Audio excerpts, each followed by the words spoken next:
علی علی حق ہے، علی حق ہے، علی حق ہے، علی علی جدھر حق ہے ادھر مولا، جدھر حق ہے ادھر مولا، جدھر مولا انسان حاصل کیا کرتا ہے؟ ایکچولی کیا ہے کہ ہمیں اس نور کو اٹین کرنا ہے، وہ جو ایک نور اس ماہ مبارک میں ہے اسے ہمیں اپنے وجود میں حاصل کرنا، اور وہ ایسی حاصل ہوگا کہ بہرحال ڈیلی کی پریکٹس سے، اسمال ہٹنگ سے انسان کے اندر جو پتھر ہے وہ بریک ہو جاتا ہے. قطرہ قطرہ بھی گرے تو انسان کا قلب سخت بھی ہو تو بھی سافٹ ہو جاتا ہے. پانی کے قطرے میں کتنی طاقت ہے. اسی لیے ڈیلی کی عبادت، ڈیلی کی دعا، ڈیلی کی چیزیں یہ انسان کو نہ صرف ظاہری بلکہ اس کی طرف بھی لے کے جاتی ہے. اس لیے بہر روایت ہے کہ امام جعفر صادق علیہ الصلوۃ والسلام ارشاد فرماتے ہیں، امام یہی فرماتے ہیں کہ جو خدا کی محبت جس کے پاس ہوتی ہے، خدا ایک نور کو اس کے وجود میں ڈال دیتا ہے. تو یہ نور انسان کو لے کے آگے کی طرف بڑھتا ہے جان. اور جیسے کہ کل میں نے آپ کی خدمت میں عرض کیا کہ جب انسان خدا کی طرف متوجہ ہو جائے، خدا کی بارگاہ میں چلا جائے تو اپنے آپ کو بھول جاتا ہے، خود گم ہو جاتا ہے، خود اس کی مشکلات کیا ہیں، اس کی پریشانیاں کیا ہیں وہ ختم ہو جاتی ہیں.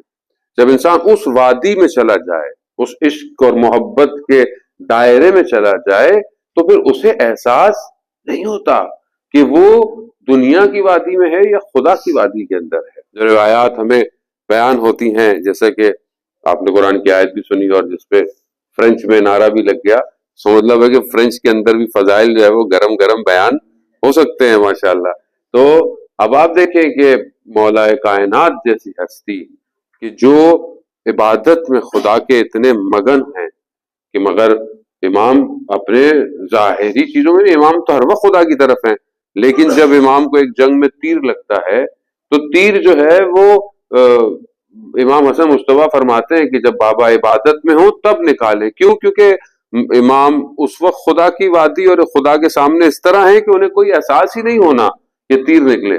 لیکن وہیں پر سائل مسجد میں آ جائے اور سائل جو ہے مانگ لے تو یہ کیا مولا سن رہے ہیں، لوگوں کی سن رہے ہیں؟ نہیں، کہا اس سائل نے بھی خدا کی وادی میں مانگا تھا، خدا کی بارگاہ میں مانگا تھا، اور علی ہمیشہ خدا کی بارگاہ میں حاضر ہے. تو یہ کیسے ہو سکتا ہے؟ یہ تبھی ممکن ہے کہ جب انسان اپنے وجود کو ختم کر دیتا ہے. انسان خود نہیں رہتا. خود یہی اولیاء خدا کی خوبی ہے. اولیاء خدا اپنی ذات کے لیے کچھ بھی نہیں مانگا.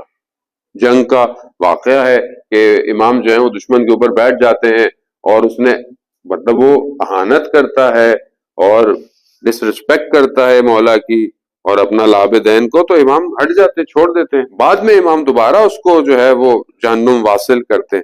تو پوچھتے ہیں کہ مولا آپ اوپر بیٹھ گئے تھے، آپ نے کیوں چھوڑ دیا؟ کہا کہ اس وقت جو اس نے وہ کام کیا میں نہیں چاہتا تھا، جبکہ ایسا ہے نہیں، لیکن امام ہمیں بتانا چاہ رہے ہیں کہ امام کہتے ہیں کہ میں نہیں چاہتا تھا کہ میرا کوئی پرسنل جو ہے وہ شامل ہو اس کام میں، کیونکہ کام خدا کا کام ہے. اور ویسے بھی حضرت علی علیہ السلام کا کوئی بھی کام پرسنل کام نہیں تھا، کیونکہ اس لیلۃ المبیت میں، ہجرت والی رات میں، امام نے اپنی مرضیوں کو خدا کی مرضیوں کے ساتھ سودا کر لیا تھا. اسی لیے یہ کیوں ہے؟ کیونکہ ذات الہی کی طرف توجہ کر رہی ہے.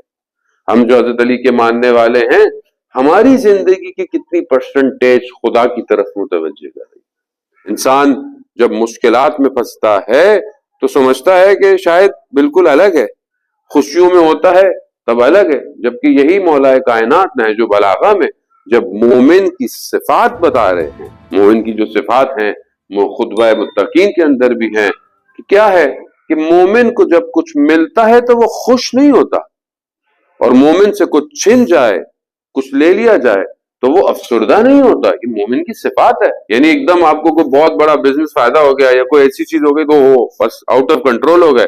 مومن ایسا نہیں ہے. اور اگر زندگی میں کوئی بہت بڑا حادثہ ہو گیا، نقصان ہو گیا، کوئی فوتگی ہو گئی، کچھ بھی ہو گیا، کوئی چیز چھن گئی، کوئی چیز ہوگی، تو ایک دم ایسا بھی نہیں ہے کہ ہارٹ فیل ہو گیا، بے ہوش ہو گیا آدمی. نہیں ایسا. مومن بہت بیلنسڈ ہے، اور اسی مومن کو بیلنس ہونے کے لیے تو خدا نے پورا سیٹ اپ کیا ہے کہ بھائی آپ کے لیے اتنی ساری چیزیں بھیجی ہیں.